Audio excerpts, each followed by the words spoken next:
பாரிஜாதம் 28. அஞ்சனா அறையினுள் நுழைய அங்கே அவள் எதிர்பார்த்ததை விடவும் அலங்காரம் அதிகமாகவே இருந்தது. அவளுக்கு ஒருவித பதட்டத்தை கொடுத்தது.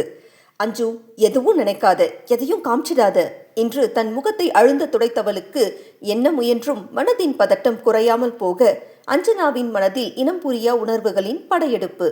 அவளுக்கு சர்வாவின் வீடு பழக்கப்பட்டிருந்தாலும் அவன் அறை புதிதுதான். திலகா வீட்டை சுற்றி காட்டிய போதும் அவன் அறை வாசலில் இருந்து சில நொடிகள் பார்த்தவள்தான். அதன் பிறகு இப்போதுதான் உரிமையோடு இங்கு வலம் வருகிறாள். திலகாவின் விருப்பத்தை நிறைவேற்றுவதற்காக ஒப்புக்கொண்டவளின் மனதில் தன்னையும் அறியாமல் தாழ்வு மனப்பான்மை உருவெடுக்க உள்ளத்தின் படபடப்பு அடங்க மறுத்தது. திருமண இரவு எத்தனை எதிர்பார்ப்புகளையும் ஆசைகளையும் உள்ளடக்கியது என்று அவளுக்கும் தெரியுமே. ஆனால் இப்போது தன்னால் இயல்பாக எதையும் ஏற்க முடியுமா என்ற கேள்வியே அவள் மனதை குடைந்து கொண்டிருந்தது. அதிலும் அன்று சோனியாவின் இரண்டாம் கணவன் அவளை பேசிய பேச்சுக்கள் அவளை அறியாமல் மனதில் ஊர்வலம் போக தலையை குலுக்கி தன்னை சமன்படுத்த முயன்றாள். ஏன் கண்டதையும் யோசிச்சு உன்னை நீயே குழப்பிக்கிற? அமைதியா இரு, என்ன நடந்தாலும் அதை ஏத்துக்கோ என்று மனசாட்சி எடுத்து சொல்ல அவளுக்கு கணவன் மீது மரியாதையை தாண்டி எந்த உணர்வும் தற்போதைக்கு இல்லை. சொல்லப்போனால் குழந்தையை அழித்த அசோக் அவள் உணர்வுகளை முழுதாக கொன்றிருந்தான். தாம்பத்தியம் அவளுக்கு வேப்பங்காயாக எப்போதோ கசந்து போய்விட்டது. இத்தனை வருடங்களாக அவனை சகித்து கொண்டிருந்தவள் அவன் சொன்னது போல மரக்கட்டையாகத்தான் கிடந்திருக்கிறாள். இப்போது எங்கே அது போல நிகழ்ந்து விடுமோ, தன்னால் அவன் தேவைகளை பூர்த்தி செய்ய முடியாதோ என்று பலவித சிந்தனைகள் அவளை சிதைத்து கொண்டிருந்தது. மீண்டும் மீண்டும் தான் வாழ்ந்த வாழ்க்கையையும் இப்போது தனக்கு கிடைத்திருக்கும் சொர்க்கத்தையும் அவளையும் அறியாமல் ஒப்பிட்டு பார்க்கிறாள். தவறுதான், அதுவும் இன்றைய நாளில் அவளிடம் இருக்கக்கூடாத நினைவு என்று புரிகிறது. ஆனாலும் தவிர்க்க முடியவில்லையே. ஒருவேளை சர்வாவும் திருமணமாகி மனைவியை இழந்தவனாகவோ விவாகரத்து பெற்றவனாகவோ இருந்திருந்தால் அவளுக்கு இந்த குற்ற உணர்ச்சி இருந்திருக்காதோ என்னவோ. அசோக் வீட்டில் நாயை விடவும் கேவலமாக நடத்தப்பட்டவளுக்கு தன் வாழ்வே புரட்டி போடப்பட்டு இருப்பதை ஏற்றுக்கொள்ள நேரம் பிடித்தது. இதெல்லாம் நிஜம்தானா? தான் கனவு ஒன்றும் காணவில்லையே, கண்களை மூடித்திருந்தால் மறைந்து விடுமோ என்ற எண்ண சுழலில் தத்தளித்தவள் கண்ணாடியின் முன் சென்று நின்றாள். பல நிமிடங்களுக்கு கண்ணாடியில் தெரிந்த தன் பிம்பத்தை உற்று பார்த்திருந்தாள் அஞ்சனா. திருமணத்திற்கு முன் இருந்ததற்கும் 6 ஆண்டுகளுக்கு பின்பான தற்போதைய அவள் தோற்றத்தின் மாற்றங்கள் மெல்ல பிடிபட்டது. முன்பிற்கு தற்போது வெகுவாக மெலிந்து காணப்பட்டதில் தான் இத்தனை மாறி போயிருக்கிறோமா என்று வெகுவாக திகைத்து போனாள். மோகன் வீட்டில் அவள் கண்ணாடி முன் நிற்பது என்பது அரிதான நிகழ்வு. குளித்து முடித்து வந்தால் அவசரமாக ஒரு பொட்டை ஒட்டிக்கொண்டு வகுட்டில் குங்குமம் வைத்துக்கொண்டு வேலையை பார்க்க சென்று விடுவாள். காலை நேரத்தில் தலை சீவ கூட அவளுக்கு நேரம் கிடைக்காது. அனைவரையும் அனுப்பிவிட்டு மற்ற வேலைகளையும் முடித்து 11 மணி போல தலை பின்னிக் கொள்ளலாம் என்று நினைத்தால் அப்படி ஒரு தருணம் அவளுக்கு பெரும்பாலும் வாய்க்காது. இதோ அதோ என்று அத்தனையும் முடித்து மாலை பள்ளியில் இருந்து வரும் மகளுக்கு தலை சீவும் போதுதான் அவளும் பின்னிக் கொள்வது. ஒரு பின்னலுக்கே வழியில்லாத இடத்தில் தனக்கான நேரம் என்பது அவளுக்கு எட்டாக்கனியே. அதோடு குழந்தையை இழந்த பின்னர் எதிலும் பிடிப்பில்லாமல் போய்விட்டவள் தன் அழகு உருவம் பற்றி பெரிதாக அலட்டி கொண்டது கிடையாது. கணவனின் கண்களுக்கு அழகாக தெரிய வேண்டும் என்ற நினைப்பு கூட அஞ்சனாவிற்கு எழுந்ததில்லை. ஆனால் இப்போது புதிதாக சர்வாவின் கண்களுக்கு தான் அழகாக தெரிவோமா என்று தன் அலங்காரத்தை பார்வையிட்டாள். மெல்லிய கரையிட்ட புடவை, கைகளில் முகூர்த்த வளையல், காதில் அவளுக்கு பிடித்த ஜிமிக்கி. ஆம், அவளுக்கு ஜிமிக்கி மிகவும் பிடிக்கும். ஆனால் திருமணத்திற்கு முன்பு வரையிலுமே தங்கத்தில் எதுவும் அவள் அணிந்ததில்லை. கடையில் விற்கப்படும் கம்மல்கள் தான், அதுவும் குறைந்த விலையில். இப்போது அஞ்சனாவிற்கு பிடித்ததாக பார்த்து பார்த்து ஜிமிக்கி மட்டுமல்ல, மற்ற நகைகளையும் சுனிதா தான் தேர்ந்தெடுத்திருந்தாள். அரவிந்த், அஸ்வின் ஆளுக்கு 20 என்று முடிவு செய்திருக்க சுனிதா தன் பங்கையும் சேர்த்து 50 சவரனுக்கு மேலாக ஆர்த்திக்கும் சேர்த்து எடுத்திருந்தாள். எதுக்கு இவ்ளோ என்ற அஞ்சு மறுத்த போதும், உனக்கான புது வாழ்க்கை, புது உறவு, புது மனுஷங்க, இவங்களுக்கு இடையில எங்களை மறந்துட மாட்டியே என்ற சுனிதாவின் கண்கள் கலங்கிவிட்டது. அதை கண்ட அஞ்சுவிற்கும் தொண்டை அடைத்தது. எப்படி மறப்பேன் சுனிதா, எனக்கு அர்ச்சனா அஞ்சலி மாதிரி தான் நீங்களும். என் வாழ்க்கையில் நீங்கள் இல்லாமல் எதுவுமே இல்லை. இன்னொரு முறை இந்த கேள்வி கேட்டு அடி வாங்காத என்றவளின் விழிகளும் ததும்பியது. நீ எங்களை மறக்கக்கூடாதுன்னு தான் இத்தனையும்.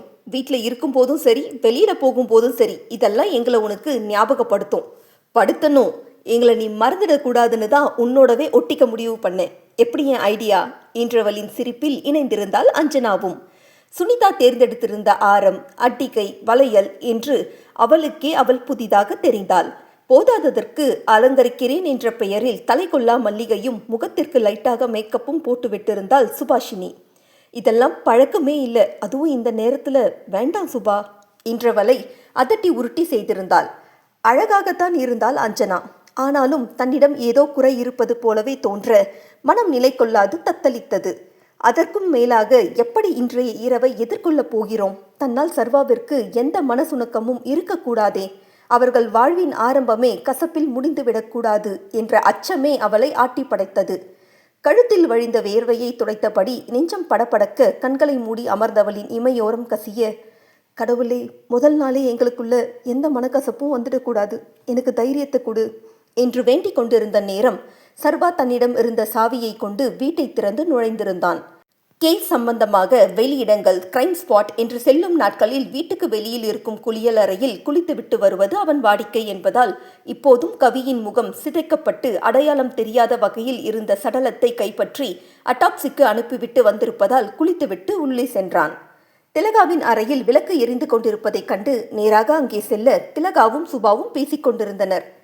இன்னும் தூங்கலையாம்மா நீங்க என்றிட, இல்லை சர்வா, மனசு நிறைஞ்சு இருக்கப்போ தூக்கம் எப்படி வரும் என்றார் திலகா. அது சரி, உனக்குமா சுபா, பகலவன் குழந்தைங்கள்லாம் தூங்கியாச்சா என்றான். அவங்கெல்லாம் சாப்பிட்டதும் டைமுக்கு தூங்கிட்டாங்கண்ணா. ஆனால் நான் மதியம் நல்லா தூங்கிட்டதால இப்போ தூக்கம் வரல. அதுதான் அம்மாவுக்கு கம்பெனி கொடுத்துட்ருக்கேன். என்ன இன்னைக்கு இவ்வளோ லேட் பண்ணிட்டேன்? சரி சரி, முதல்ல சாப்பிட வா என்று அழைத்தார் திலகா. மா, நான் சாப்பிட்டுக்கிறேன், நீங்கள் எவ்வளோ நேரம் முழிச்சிருப்பீங்க, முதல்ல படுங்க என்றவன் அப்போதுதான் அங்கே உறங்கிக் கொண்டிருந்த ஆர்த்தியை கண்டான். அவன் பார்வை செல்லும் திசையை கண்ட திலகா, இங்கேயே தூங்கிட்டா சர்வா என்றார். அதுக்காக இங்கேயே வச்சுப்பீங்களா என்றவன் ஆர்த்தியை தூக்கி கொள்ளவும், சர்வா, தூங்குற குழந்தைய ஏன் தொந்தரவு பண்ற? அவ இங்கேயே இருக்கட்டும், நீ போ, அஞ்சனா காத்துட்ருக்கா என்றார். என் பொண்ணும் தான் இத்தனை நாளாக என்னோட இருக்க காத்துட்டு இருந்தாம்மா. அதில் சர்வா, மா, என் பொண்ணு என்னோட தான் இருக்கணும் என்ற மகனிடம் அதற்கு மேல் என்ன சொல்வது என்று புரியாதவர் விஷயத்தை சொல்லப்போன சுபாவையும் தடுத்து விட்டார். சரி, நீ தூக்கிட்டு போப்பா என்றதும் தன் அறை கதவை திறந்தவன் அடுத்த நொடியே அறையின் அலங்காரமும் மலர்களின் மனமும் கண்டு திகைத்து போனான். சர்வாவை கண்டதும் அஞ்சு எழுந்து நிற்க, இன்னும் தூங்கலையா அஞ்சு? நான் தான் சொல்லிட்டு போனேனே என்றபடி உள்ளே வந்தான். ஆர்த்தியை எதிர்பாராத அஞ்சு, அத்தைக்கு பழகிட்டா, அதுதான் அங்கே படுக்க வச்சேன் என்றாள் மெல்லிய குரலில். இனி அதுக்கு அவசியமல்ல, நம்மோடவே இருக்கட்டும் என்றவன் குழந்தைக்கு உறுத்த போகுது, பூவையெல்லாம் ஒதுக்க அஞ்சு என்றதும் மலமளவென பூக்களை ஒன்று சேர்த்து ஒதுக்கியவள் பெட் ஸ்ப்ரேவையும் உதறி போட்டாள். தன் தோளில் உறங்கிக் கொண்டிருந்த மகளை மெல்ல மெத்தையில் கிடத்தியவன் தலையணை மீதிருந்த ரோஜாவின் காம்பை எடுத்து கீழே போட்டான். கையோடு தலையணைக்கு கீழிருந்த பூ, காம்பு அனைத்தையும் சுத்தப்படுத்தியவன் அஞ்சு அவனை பார்த்திருப்பதைக் கண்டு, தூக்கத்தில் சிண்ட்ரெல்லா புரண்டப்படுக்கிறப்போ ஏதாவது அவளை காயப்படுத்த வாய்ப்பிருக்கு என்றதும் தான் சில பூக்கள் காம்போடு இருப்பதையும் அதில் சிறு முற்கள் இருப்பதையும் அஞ்சனாவே கவனித்தாள். ஆனால் அறையில் நுழைந்த சில நிமிடங்களிலே அவன் அதை கண்டுவிட்டதை அறிந்தவளுக்கு ஆச்சரியம். யார் பண்ணின ஏற்பாடு இது என்றான் சாதாரணமாக. ஆனால் அதுவே அஞ்சனாவை மிரள செய்ய, நான் தான், ஏன் உங்களுக்கு பிடிக்கலையா என்றவளின் உடல் அவளையும் அறியாமல் விடவெடுத்தது. அஞ்சு, எத்தனை முறை சொல்கிறது உனக்கு? எதுக்கு தேவையில்லாமல் உன்னை கஷ்டப்படுத்திக்கிற? இப்போ இதுக்கு என்ன அவசியம் வந்தது என்று கேட்க அவளிடம் மௌனம். அம்மாவோட ஏற்பாடு தானே, சொல்ல அஞ்சு. அத்தையோட ஆசை நியாயமானது தானே, தப்பில்லையே என்றாள் குரலை சிறுமி. அதுதான் உன் அத்தையோட ஆசையை நிறைவேற்ற உடனே கல்யாணம் பண்ணிட்டேனே, இனி என்னோட ஆசைப்படி நடக்கலாம், தப்பில்லை என்றவன் பார்வையை தழைத்தபடி சுவரோரம் ஒன்றிக் கொண்டிருந்தவளை நெருங்கினான். சர்வாவின் ஒவ்வொரு அடிக்கும் அவள் உடல் இறுக இரு கரங்களையும் மூடியபடி நின்றிருந்தவளின் தாடையை உயர்த்தி, உனக்கு ஓகே தானே என்றான். அவள் மௌனமாக நிற்கவும், இனி என் ஆசைப்படி நடந்துக்க உனக்கு சம்மதம் தானேன்னு கேட்ட அஞ்சு என்றதில் வெளியேற துடித்த கண்ணீரை வெகுவாக முயன்று கட்டுப்படுத்தியவள் நெஞ்சம் கணக்க மெல்ல தலையசைத்தாள். எனக்கு ரொம்ப பசிக்குது, சாப்பாடு எடுத்து வைக்கிறியா என்றவனின் வார்த்தையில் அவள் கொண்டிருந்த அச்சம் முழுதாக அறுபட, நீங்க இன்னும் சாப்பிடலையா என்றாள். இல்லையே என்றதும் தான் தாமதம். சாரி, நான் என்றவளின் அவஸ்தையை கண்டவன், ஏசி ரூம்லையும் உனக்கு ஏன் இப்படி வேர்க்குது? நான் ஏற்கனவே சொன்னதுதான், உன்னை கஷ்டப்படுத்துகிற எதுவும் இங்கே நடக்காது, ப்ளீஸ் ரிலாக்ஸ் என்றான். நம்ம 2 பேரும் ஒன்றா இருக்க போகிற முதல் நாளே கண்டதையும் யோசிச்சு ஏன் நீ இப்படி அழுது பயந்துன்னு என்னையும் சேர்த்து பயமுறுத்துற என்று சிரிப்போடு கேட்டவன், இல்லைங்க அது என்றவளிடம், எது இதெல்லாம் தானே என்று சர்வா அறையின் அலங்காரத்தை சுட்டிக்காட்ட நடுங்கும் இதழ்களை கட்டுப்படுத்தி, எனக்கு ஆட்சேபனை இல்லை என்று கண்களை மூடியபடி சொல்லிவிட்டாள். ஆனால் எனக்கு இருக்கே என்ற சர்வாவின் குரலில் அன்னிச்சையாக அவள் விழிகள் விரிந்து கொண்டது. நான் சொன்னது புரியலையா என்று தலை சாய்த்து அவளை பார்த்தவன், இந்த ஏற்பாட்டில் எனக்கு சுத்தமாக சம்மதமில்லைன்னு சொன்னேன் என்றதில் அவள் விழிகள் இன்னுமே பெரிதாக விரிந்திட அஞ்சனாவையும் அறியாமல் உடலின் நடுக்கம் குறைய மனதின் பாரமும் மெல்ல விலகியது. இத்தனை வருஷம் காத்திருந்த எனக்கு இதுக்கு அப்புறமான காத்திருப்பு பெரிய விஷயமே இல்லைன்னு சொன்னதை மறந்துட்டியா அஞ்சு? அதை விட அர்த்தமே இல்லாமல் இருந்த என்னோட காத்திருப்புக்கு நம்மளுடைய கல்யாணம் அர்த்தம் சேர்த்துருக்கு. ஸோ அது இன்னும் சுகமான காத்திருப்பாக தான் இருக்கும். கட்டாயமாக திணிக்கப்படக்கூடிய எதுவுமே நிலைக்காது. எனக்கு நீ வேணும், அதில் எந்த மாற்றமும் கிடையாது. இத்தனை வருஷம் உன்னை எழுந்த நாட்களுக்கும் சேர்த்து உன்னோடு சந்தோஷமாக வாழணும், அதுலேயும் காம்ப்ரமைஸ் கிடையாது. ஆனால் இப்படி குற்ற உணர்ச்சியில் இருந்துட்டு ஏதோ எனக்கு செய்யக்கூடாத பாவத்தை செஞ்சிட்ட மாதிரி பரிதவிச்சு எதையும் செய்ய வேண்டாம். நான் உன் புருஷங்கிறத நீ முழு மனசாக ஏற்றுக்கணும். நம்முடைய வாழ்க்கை கடமைக்காகவோ நன்றி கடனுக்காகவோ இந்த குற்ற உணர்ச்சியினாலேயோ ஆரம்பிக்கிறது தான் என்ன கஷ்டப்படுத்தும். உனக்கு இஷ்டப்படும் போது நம்ம வாழ்க்கையை ஆரம்பிக்கலாம் என்று சொல்ல உள்ளத்திலிருந்து வெடித்து கிளம்பிய கேவலை தன் இதழ்களை கடித்து கட்டுப்படுத்தினாள். அவன் நேசம் புரியாமல் இல்லை. ஆனால் அவள் கொண்ட காயத்தின் ஆழம் மிகவும் அதிகமாக இருக்கையில் அவளாக மறக்க நினைத்தாலும் சில நினைவுகளை அப்படி எளிதாக ஒதுக்கிவிட முடியாது. இப்போது ஊர் உலகத்தை பற்றி அவளுக்கு கவலை இல்லை. ஆனால் பரிசுத்தமான அவன் நேசத்திற்கு அவள் தகுதியானவளா என்ற கேள்விதான் அவள் மனதை கொன்று கிழித்து கொண்டிருக்கிறது. இதோ இப்படி பயமும் பதட்டமும் படபடப்பும் தவிப்பும் இல்லாமல் என்னைக்கு எதிர்பார்ப்பும் காதலுமா என்ன நீ பார்க்குறியோ அன்னைக்கு கண்டிப்பாக முழுசா என்னோட அஞ்சுவா மாறியிருப்ப, சந்தேகமே வேண்டாம். ஆனால் இப்போதைக்கு கண்டதையும் யோசிச்சு உன்னை கஷ்டப்படுத்திக்காத என்றவனின் குரலுக்கு கட்டுப்பட்டவளின் தலை மெல்ல அசைந்தது. உனக்கு எப்படின்னு தெரியல, ஆனால் எனக்கு உன்கிட்ட பேச வேண்டியது நிறைய இருக்கு, சாப்பிட்டுட்டு பேசலாமா என்றிட அஞ்சுவின் முகம் முழுதாக தெளிந்திருந்தது. கண்டிப்பா இன்று முகம் மலர கணவனை பார்த்தவள், உங்களுக்கு தோசையா சப்பாத்தியா என்றாள். இப்போ எவ்வளோ அழகா இருக்க என்று அவள் தோள்களை பற்றி அவளை திருப்பி கண்ணாடி முன்பாக நிற்க வைத்து சொல்ல அஞ்சுவிற்கே அவள் முகத்தில் இருந்த புன்னகையை கண்டு ஆச்சரியம்தான். சர்வா அறைக்குள் வரும் முன்பு கூட அவள் முகம் இந்த அளவு மகிழ்ச்சியை கொண்டிருக்கவில்லையே.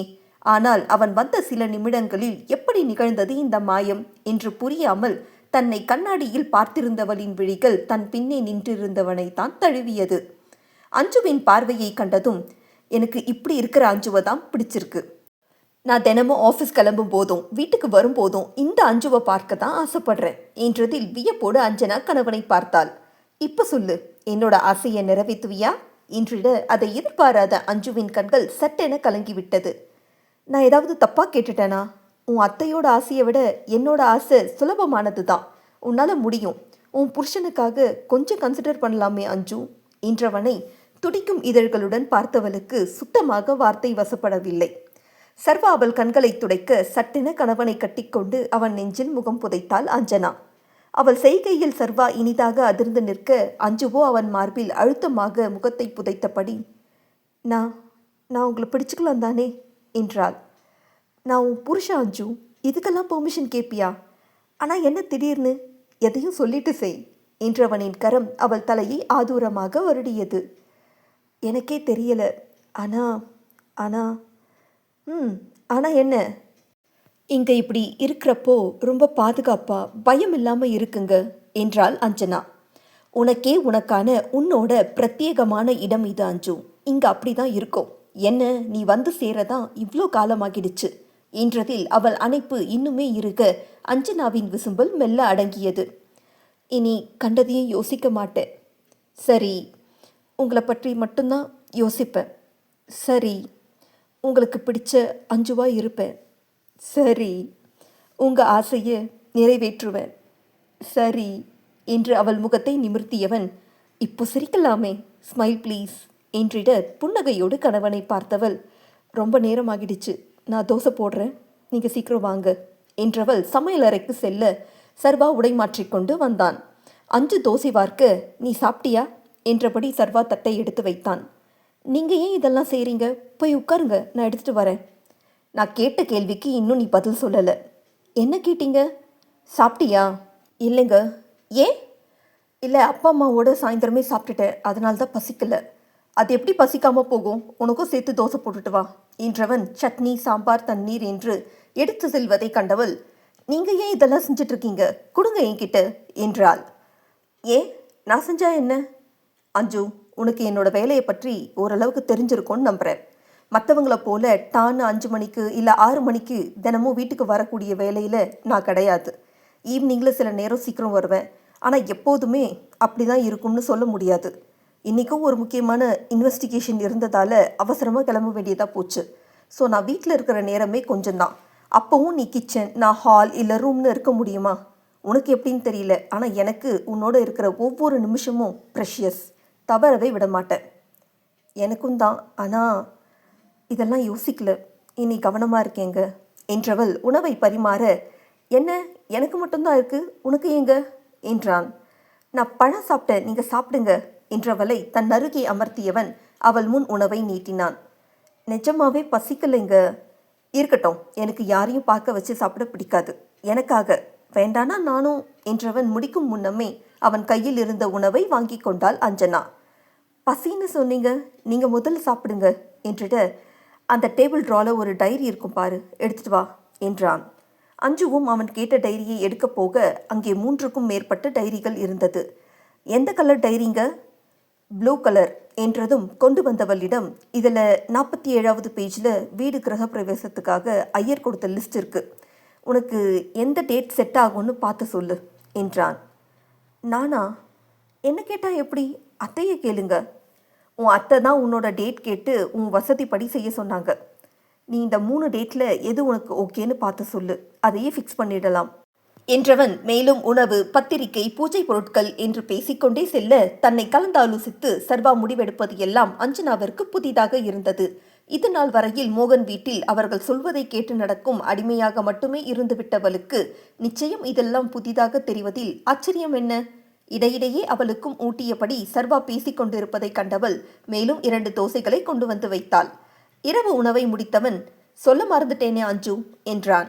என்ன விஷயம் சொல்லுங்க. சிண்ட்ரலாக்கு இப்போதைக்கு ஸ்கூல் மாற்ற வேணாம், காஞ்சிபுரத்துக்கு போன பிறகு பார்த்துக்கலாம். அது வரைக்கும் காலையில் நான் ட்ராப் பண்ணிடுறேன், நீ பிக்கப் பண்ணிக்கோ. பண்ணிப்பதானே? பண்ணிப்பேங்க, அது ஒன்றும் பிரச்சனை இல்லை. இதுக்கு முன்னாடி நான் தானே எல்லாமே செஞ்சுட்டு இருந்தேன், இதெல்லாம் எனக்கு பழக்கம்தான், நான் பார்த்துக்கிறேன் என்றாள். இதுக்கு முன்னாடி கதையை பேசக்கூடாதுன்னு எத்தனை முறை சொல்லியிருக்கேன். இங்கேருந்து ஸ்கூல் ரொம்ப தூரம், ஸோ நான் ஆஃபீஸ் போகும் முன்னாடி விட்டுட்டு போகிறது ப்ராப்ளம் இல்லை. ஸ்கூல் டைமிங்க்கு தினமும் வர்றது தான் கஷ்டம், அதுதான் உன்னை பிக் பண்ண சொல்கிறேன். சரிங்க என்றவள் அவன் சாப்பிட்ட தட்டை எடுக்கும் முன் தானே எடுத்து கொண்டவன் முன்னே செல்ல அஞ்சுவின் மனம் தன்னை அறியாமல் அவன் பின்னே சென்றது.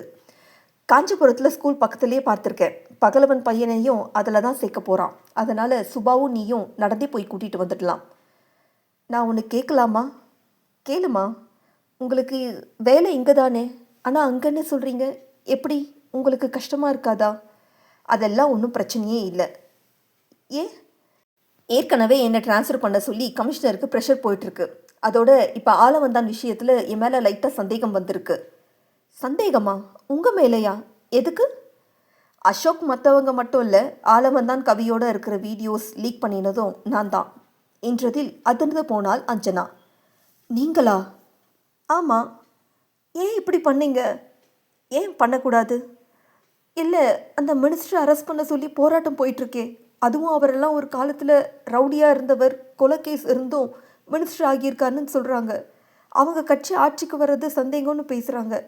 அதுக்கெல்லாம் காரணம் நீங்கள் தானே தெரிஞ்சா என்ன ஆகும் என்றவளுக்கு செய்தியில் கேட்ட விஷயங்கள் பயத்தை கொடுத்திருந்தது. அதுவும் அக்னி சார் முதலமைச்சராக வர வாய்ப்பு இருக்குன்னு கணக்கெடுப்பு சொல்லியிருக்கு. இப்போ அதெல்லாம் மாறினா என்ன ஆகும்? அதுவும் உங்களாலன்னு தெரிஞ்சா ஏன் இப்படி பண்ணுறீங்க என்றவளை அறியாது கண்ணீர் துளிர்த்து விட்டது. அஞ்சு, இதுக்கெல்லாம் பயந்தா ஆச்சா? இப்போதைக்கு சந்தேகம் தான் வந்திருக்கு. பட் அது ஊர்ஜிதமாகறதுக்கு முன்னாடி கமிஷனர் சார் என்னை இங்கிருந்து டிரான்ஸ்ஃபரில் அனுப்பிடுவார். அது மட்டும் இல்லை, இதன் மூலமாக இன்னொருத்தனுக்கு ஸ்கெட்ச் போட்டிருக்கோம், அதையும் கச்சிதமாக முடிச்சிடுவோம். ஆனாலும் அரசியல்வாதிங்க பகை நமக்கு வேண்டாமேங்க. அவங்க நினைச்சா எதுவும் பண்ணுவாங்க. நமக்கு எதுக்கு பொல்லாப்பு என்றாள் அஞ்சனா. என் பொண்டாட்டி பொண்ணை கூட்டிட்டு வந்திருக்கும் நேரத்தில் ஆழம் தெரியாமல் காலை விடுவேனா? எனக்கு ஆபத்து வராத வகையில் இதை ஹேண்டில் பண்ணிப்பேன். நீ இதை நினைச்சு கவலைப்படாத என்ற போதும் அவள் மனம் சமன்படவில்லை.